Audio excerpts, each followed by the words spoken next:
મિત્રો 13 જૂનથી 24 જૂન એમ કુલ 12 દિવસ ઇઝરાયલ અને ઈરાન વચ્ચે યુદ્ધ થયું હતું. આ યુદ્ધમાં બંને પક્ષે ખૂબ જ મોટી ખુવારી. ઇઝરાયલની વાત કરીએ તો માત્ર ઇઝરાયલ નહીં પરંતુ બીજી બાજુ ઈરાની નાગરિકો છે ત્યાં બંને બાજુ નુકસાન થયું છે.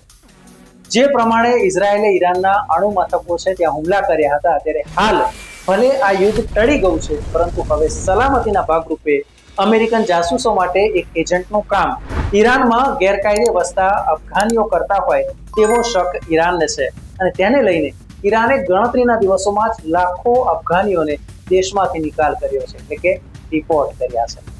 નમસ્કાર, રિયલ વોઇસ ઓફ ઇન્ડિયામાં આપનું સ્વાગત. મારું નામ છે નિખિલ. મિત્રો, આ યુદ્ધમાં માત્ર ઇઝરાયલ નહીં, અમેરિકાએ પણ ઈરાન સામે હવાઈ હુમલા કર્યા હતા. ઇઝરાયલના હુમલામાં ઈરાનના સુપ્રીમ લીડર ખામેની માંડ જીવ બચાવવામાં સફળ થયા. ઈરાન હેલ્થ ઓથોરિટીની માહિતી અનુસાર આ યુદ્ધમાં ઈરાનના લગભગ 1054 લોકો માર્યા ગયા છે, જેમાંથી 417 નાગરિકો હતા, 268 સૈનિકો હતા અને બીજા અજાણ્યા લોકો છે. તો 4700 થી વધારે લોકો ઘાયલ થયા છે. ઇઝરાયલમાં 29 લોકો માર્યા ગયા છે અને 3400 થી વધુ ઘાયલ થયા છે.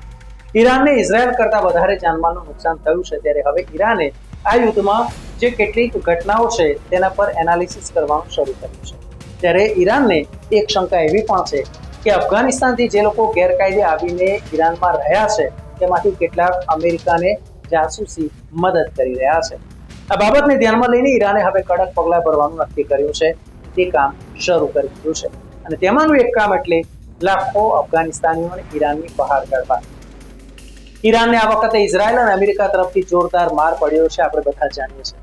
અમેરિકા ઈરાનમાં સત્તા પલટો થાય તે માટે સામ, દામ, દંડ, ભેદ આ તમામ નીતિ અખત્યાર કરી છે. જોકે બધામાં અંતે તો તેની નિષ્ફળતા જ મળી છે. હા, ઈરાનને ફટકો ચોક્કસ પડ્યો છે, પરંતુ ઇઝરાયલ અને અમેરિકાએ ધાર્યો હતો એટલો ફટકો નથી પડ્યો. જગત જમાદાર અમેરિકાને હતું કે ઈરાનને હવે કંટ્રોલમાં કરી લેશે, પરંતુ આ યુદ્ધમાં અમેરિકાએ ઇઝરાયલને ખુલ્લો ટેકો આપતા હવે ઈરાન વધારે છંછેડાયું છે. તો બીજી બાજુ ભવિષ્યમાં ઇઝરાયલ આવી કોઈ હરકત ના કરે તે માટે હવે ઈરાન વધારે સજાગ થઈ ગયું છે. એક વાત ચોક્કસ છે કે ઇઝરાયલ દ્વારા ઈરાનના પરમાણુ મથક પર જે હુમલા કરવામાં આવ્યા હતા તેનાથી ઈરાનનો અણુબોમ્બ બનાવવાનો જે પ્લાન છે એ સમયસર પૂર્ણ નહીં થઈ શકે. કદાચ બીજા કેટલાક વર્ષો પણ તેમાં નીકળી જશે. ત્યારે માહિતી અનુસાર ઈરાને માત્ર 16 દિવસમાં 5 લાખથી વધારે અફઘાન નાગરિકોને દેશમાંથી હાંકી કાઢ્યા છે. આ કાર્યવાહી 24 જૂનથી લઈને 9 જુલાઈ સુધી ચાલી, એટલે કે દરરોજ 30,000 લોકોને અફઘાન તગેડી દેવામાં આવ્યા છે. આ સિલસિલો હજુ પણ ચાલુ છે. અમેરિકામાં ટ્રમ્પ ગેરકાયદે વિદેશીઓને તગેડ મૂકવાની વાતો કરે છે, પરંતુ જોઈએ તેટલી સફળતા તેને નથી મળી. ત્યારે ઈરાન રોજના 30,000 થી વધારે લોકોને દેશમાંથી અફઘાનિસ્તાન ખદેડી રહ્યું છે. સંયુક્ત રાષ્ટ્ર એટલે કે યુનાઇટેડ નેશન્સના જણાવ્યા અનુસાર આ દાયકાનું આ સૌથી મોટું બળજબરીપૂર્વકનું સ્થળાંતર છે. ઇઝરાયલ સાથેના તણાવપૂર્ણ સંઘર્ષ પછી ઈરાન આંતરિક સુરક્ષાનો હવાલો આપીને સ્થળાંતર કરનારાઓ સામે કડક કાર્યવાહી કરી રહી છે. ઈરાન સરકારનું એવું કહેવું છે કે દેશની આંતરિક અને બાહ્ય સુરક્ષા માટે આ કદમ ઉઠાવવું અનિવાર્ય છે. ભારત જેમ બાંગ્લાદેશથી જે ગેરકાયદે આવેલા લોકોને શંકાની દ્રષ્ટિએ જુએ તેવી જ રીતે આજે આપણે જાણીએ છીએ કે બાંગ્લાદેશથી ભારતમાં સતત ચાલી રહેલી ગેરકાયદે ઘૂસણખોરીને કારણે ભારતની આંતરિક સુરક્ષા ઉપર સવાલ ઉઠ્યા છે. ઈરાન ઇઝરાયલ યુદ્ધની વાત કરીએ તો જૂનમાં યુદ્ધ થયું, પરંતુ તે પહેલા જ માર્ચ 2025માં ઈરાને જાહેરાત કરી હતી કે અફઘાનિસ્તાનથી ગેરકાયદે આવેલા લોકોએ 6 જુલાઈ સુધીમાં દેશ છોડી દેવો.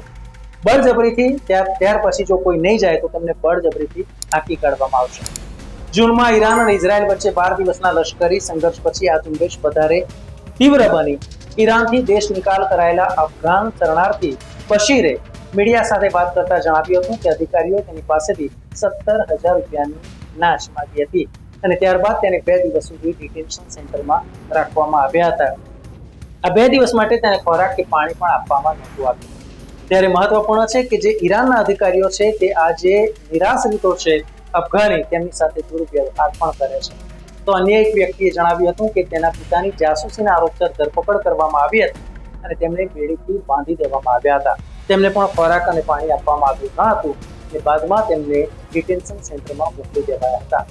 આમ એક પ્રકારે જો વાત કરવામાં આવે તો અત્યારે જે ગેરકાયદે અફઘાની ઈરાનમાં રહે છે તેમની સ્થિતિ કફોડી છે. તેમનું કહેવું છે કે અમને કચરા પેટીની જેમ ફેંકી દેવામાં આવ્યા છે. રસ્તામાં ખાસ કરીને જે તકલીફ છે તે સતત વધી રહી છે. અને ત્યાં સુધી કે પાણીની એક બોટલ માટે પણ તેમણે 80 રૂપિયા અને સેન્ડવિચ માટે 170 રૂપિયા ચૂકવવા પડે છે, જે તેમની પાસે નથી. ઈરાનમાંથી હાંકી કાઢવામાં આવેલા લોકોમાં સેંકડો સગીર બાળકો પણ છે અને એમાંથી ઘણા એવા છે કે જેનું શારીરિક શોષણ થાય છે. યુએનના જણાવ્યા અનુસાર દર અઠવાડિયે સરહદ પર સેંકડો બાળકો તેમના માતા પિતા વિનાના મળી આવે છે. ઈરાનની સરકારી ચેનલ પર એક અફઘાન નાગરિકને ઇઝરાયલ માટે જાસૂસી કરવાની કબૂલાત કરતો બતાવવામાં આવ્યો હતો અને ત્યાર પછી ઈરાન વધારે કડક થયું છે. જર્મનીમાં રહેતા એક અફઘાને કહ્યું હતું કે અહીં ખાસ કરીને $2000 તેણે આપ્યા હતા, પરંતુ તેમને તેમનું નામ, નક્કર પુરાવા અને પ્રક્રિયા જણાવવામાં આવી ન હતી. અત્યાર સુધીમાં 2025માં ઈરાન અને પાકિસ્તાનથી 1.6 મિલિયન અફઘાન લોકોને સ્વદેશ મોકલી દેવામાં આવ્યા છે. એક અંદાજ અનુસાર વર્ષના અંત સુધીમાં આ આંકડો 30 લાખ થઈ જશે. મતલબ કે 30 લાખ લોકો તેમના વતન અફઘાનિસ્તાનમાં પાછા જશે. હવે તેનો મતલબ એ પણ છે કે અફઘાનિસ્તાનમાં અત્યારે તાલિબાનની સરકાર છે અને એક સાથે જ્યારે વિદેશમાંથી અફઘાનીઓ એમના દેશમાં આવશે તો તેમનું ખાવું, પીવું, રહેવું, આ તમામ વ્યવસ્થા તાલિબાનીઓ કઈ રીતે કરશે? એક સૌથી મોટો પડકાર, સૌથી મોટી ચેલેન્જ અત્યારે અફઘાનિસ્તાનના માથે ચડ ઉભી રહી છે.